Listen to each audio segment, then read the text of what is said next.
ہمارے ذہنوں میں جو معیارات بیٹھے ہوئے ہیں وہ کیا ہے؟ کامیابی پیسے سے ہے، کامیابی جائیداد سے ہے، کامیابی کاروبار سے ہے، کامیابی شہرت سے ہے، کامیابی اقتدار سے ہے. یہ معیارات ہیں. جو جتنا دولت مند اتنا کامیاب، جو جتنا مشہور اتنا کامیاب، جو جتنا پاپولر اتنا کامیاب، جو حکومت پر پہنچ گیا کامیاب، جس نے بڑا کاروبار جما لیا کامیاب، جس نے بہت جائیداد بنا لی کامیاب. یہی ہے اصل میں ساری بس کی گانٹھ. جو تصور کامیابی کا ہوگا اسی کے مطابق آپ کی بھاگ دوڑ ہوگی، اسی کے لیے جد و جہد ہوگی، اسی کے لیے توانائیاں صرف ہوں گی، اسی کے لیے دن رات کی مشقت ہوگی. یہ ہے اصل شے جس کی یہاں نفی ہو رہی ہے. کامیابی دولت سے نہیں، کامیابی شہرت سے نہیں، کامیابی اقتدار اور طاقت اور حکومت سے نہیں، بلکہ کامیابی ہے ایمان سے، عمل صالح سے، تواصی بالحق سے، تواصی بالصبر سے.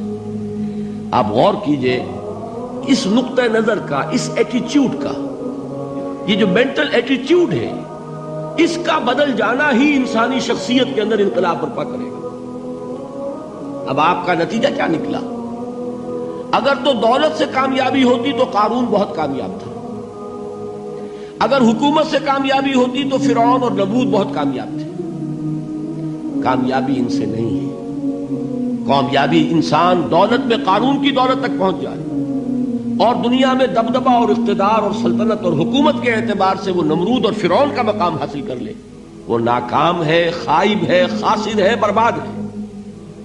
اور ابو ذر غفاری کامیاب ہے، چاہے ان کے پاس کچھ نہیں تھا، جھونپڑی تک نہیں تھی، کوئی گھر نہیں تھا. حضور نے فرمایا ہے اللہ کے کچھ بندے ایسے ہوتے ہیں جو کسی محفل میں جانا چاہیں تو انہیں اجازت نہ ملے، جو کہیں اگر رشتہ کرنا چاہے کوئی ان سے رشتہ کرنے کو تیار نہ، کہیں کوئی سفارش کرنا چاہے تو ان کی کوئی بات ہی نہ سنے. لیکن اللہ کے ہاں ان کا وہ مقام ہے کہ اگر بھولے سے بھی کسی بات پر قسم کھا بیٹھتے ہیں تو اللہ ان کے قسم کی لاج رکھتا ہے.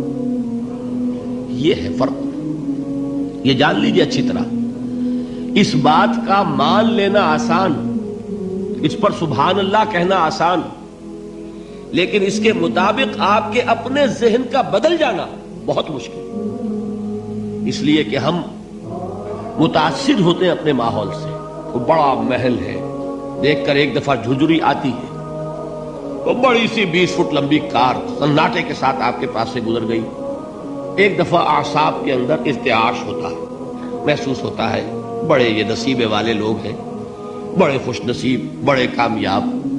حالانکہ کچھ معلوم نہیں کہ یہی سب سے بڑی بد نصیبی ہو سکتا ہے کہ یہی سب سے بڑی ناکامی ہو. اگر ذہنوں میں یہ بات بیٹھ جائے کامیابی کس شے سے.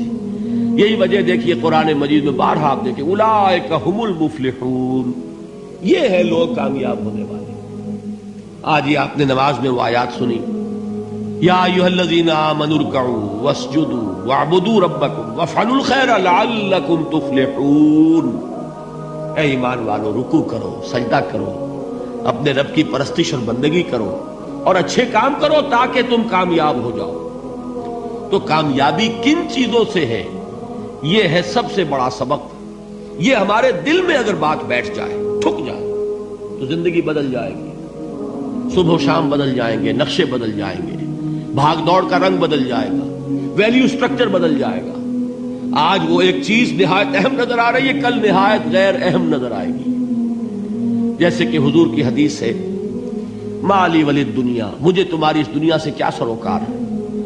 انما مثلی کراکب استظل تحت شجرۃ ثم راح فترکها، میری مثال تو اس سوار کی سی ہے جو تھوڑی دیر کے لیے ایک درخت کے سائے میں ٹھہرتا ہے سستانے کے لیے، پھر وہ اپنا راستہ لیتا ہے. اسے اس درخت سے مستقل تعلق اس کا نہیں ہے، وہ اس کا گھر نہیں، وہ اس کی منزل نہیں. اسی طرح یہ دنیا میرا گھر نہیں ہے.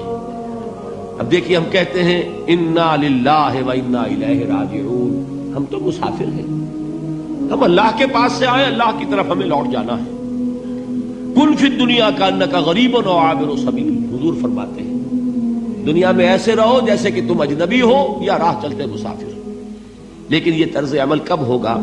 جبکہ یہ آیت ہمارے ذہنوں کے اندر بیٹھ گئی ہو، والعصر ان الانسان لفی خسر الا الذین آمنوا وعملوا الصالحات وتواصوا بالحق وتواصوا بالصبر۔ یہ ہے اصل بات جو میں نے عرض کیا تھا کہ میں بتاؤں گا صحابہ کیوں ایک دوسرے کو یاد دلاتے تھے۔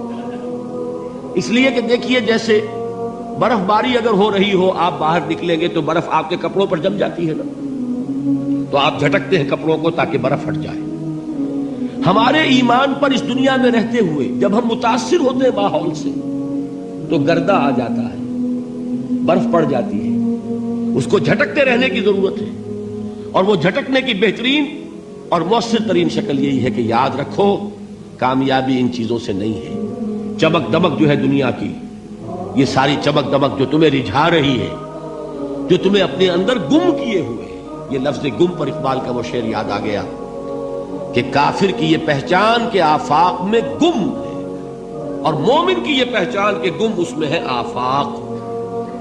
تم گم نہ ہو کر رہ جاؤ اس میں، مبہوت نہ ہو کر رہ جاؤ، مرعوب نہ ہو کر رہ جاؤ، دنیا ہی کی محبت تمہارے اوپر ڈیرے نہ ڈال دے، تمہارے دلوں کے اوپر مسلط نہ ہو جائے۔